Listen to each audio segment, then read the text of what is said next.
Hello and welcome to Dublin, or nearabouts. I'm Mike. This is the very skinny, bald, sexually ambiguous Michael Stipe. And we're here to introduce you to the R.E.M. R.E.M. Hits the hits, weekend, and the near misses, and the almost wers and never rans. Oh, that's good. Little video, little illusion. Hi, I'm Peter Buck. And I'm Bill Berry of R.E.M., talking to you from Luchtown Castle. First one I think you're going to see is called Talk About the Passion. directed by Jim Cohen in 1987. Wow, probably. It's great.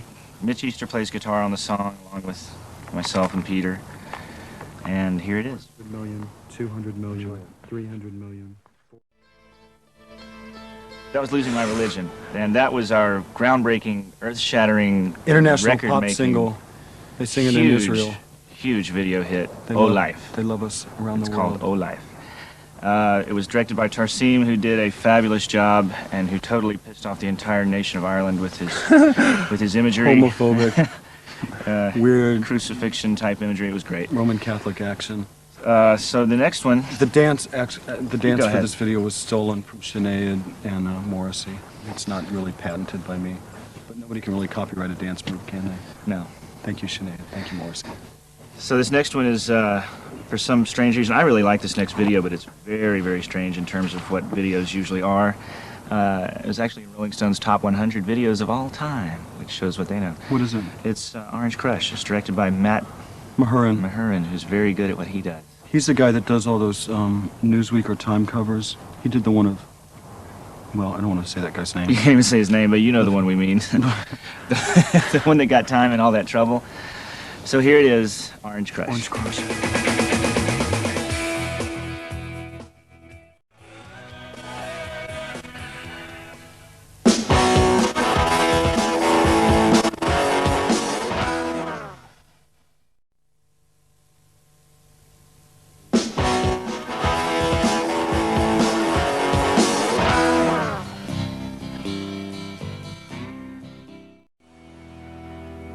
Hi, I'm Peter Buck.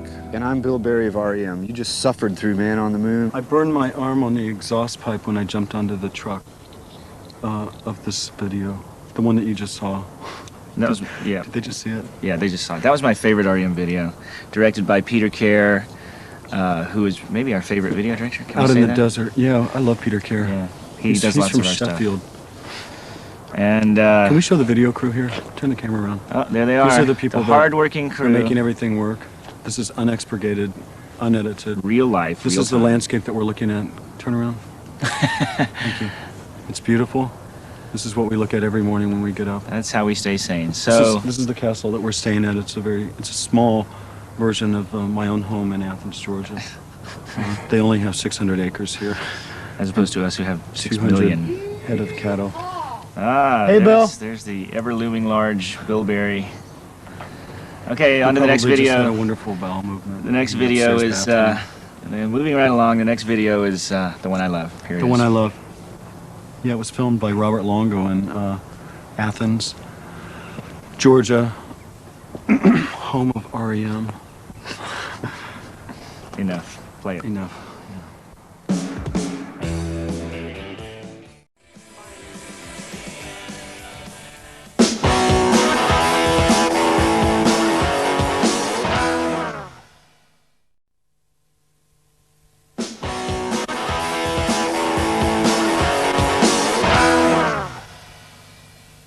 Can you show the boom mic here? I'd just like the listening audience to know what a boom mic is. What it is that we Didn't have have. So anyway, the video you just saw was It's the End of the Amplify World as ourselves we to know it. it. when we do these kind of things. A nice little bit of chaos for all of you there. What was it? It was Into the World as Into we the know World, it. Yeah. featuring Noah Ray, an amazing songwriter from Clark County. Does he write songs? He writes songs. He was 15 when that video was made. He's 21 now. And we don't know who the dog was. The dog just happened along. That was shot by Jim Herbert. He's an incredible filmmaker. Up next is Everybody Hurts. We shot this one on the freeway in San Antonio and stopped traffic for 3 days. And you really have to ask yourself, was it worth it? By the end of the video shoot, everybody sitting in the cars wanted to change the song title to "Everybody Has to Pee" because we didn't have any porta potties, and We had to sit there for 3 days.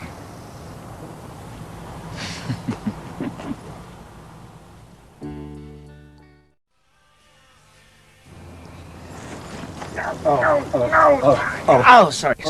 That was a little whiplash. That was Fall on Me that you just saw, and Probably the most groundbreaking, brilliant piece of film ever made. including Orson Welles. I shot it myself.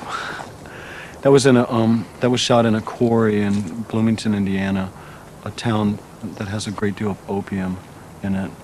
And actually, when that video came out, nobody played it. Of course, MTV didn't play it because it didn't feature the band, and it was all upside down.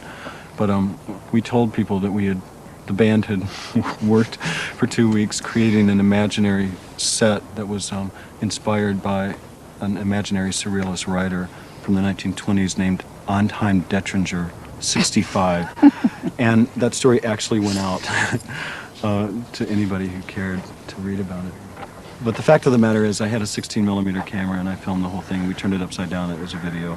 And that's how easy things were in 1986. And now here we are in 1994 watching it and realizing the untapped potential of Michael Stipe as filmmaker. Hi, we're back. I'm Peter. I'm Bill of R.E.M. You're about to see Stand, where the director asked all the dancers to jump around like Mexican jumping beans. And they did.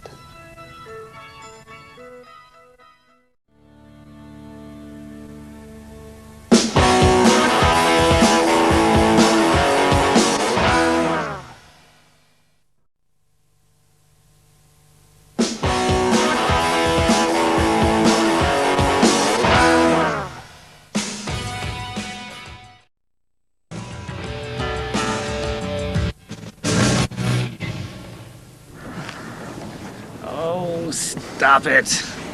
That was page 14 in the R.E.M. book of homoerotica, also known as the finest work song. Groundbreaking. It wasn't homoerotic. It was just kidding. erotic. I shot it myself. It was all my friends and a bunch of people that came to Athens, Georgia, and I pulled out the 16mm camera. One of those people was that photographer. What's his name? Caitlin. Andy Catlin. Andy Catlin, who's a really good photographer. You've seen his work. And he's one of those torsos building It's beautiful. something. Beautiful kind of video. Protestant work ethic going I like on in it. there. That was fun to shoot. It was very sweaty and like 105 degrees. And what's the next one? The next one Oh, the is swaggeringly sexy, raunchy, in-your-face punk rock. Off the new record, Monster, which you've no doubt already bought. 2 copies kidding. at least. Get one for your mom. She would probably like it too. So, What's the frequency, Kenneth? Which Yep. should we talk about what that means? 'Cause Could do. Well, Dan Rather is an American. He's an anchor person in America, in the U.S., and he was mugged by a bunch of people in New York, and they kept asking him, "What's a frequency, Kenneth?" And his name isn't Kenneth; it's Dan, so he didn't know how to answer. I think he probably misunderstood what they said. But anyway, the fact that he's an anchor person, and that's what the song became. That phrase became kind of it became kind of a buzz phrase on the street, which is why we named a song after it. And you know what the song's about. Why don't you watch the video? Bye. Bye. Should we leave? Let's go. Okay, bye. Hello, Bill again. I'm Peter from R.E.M. Thanks for being with us all weekend. We're going to leave you with What's the Frequency, Kenneth, and we're finished for the day. Thanks, goodbye.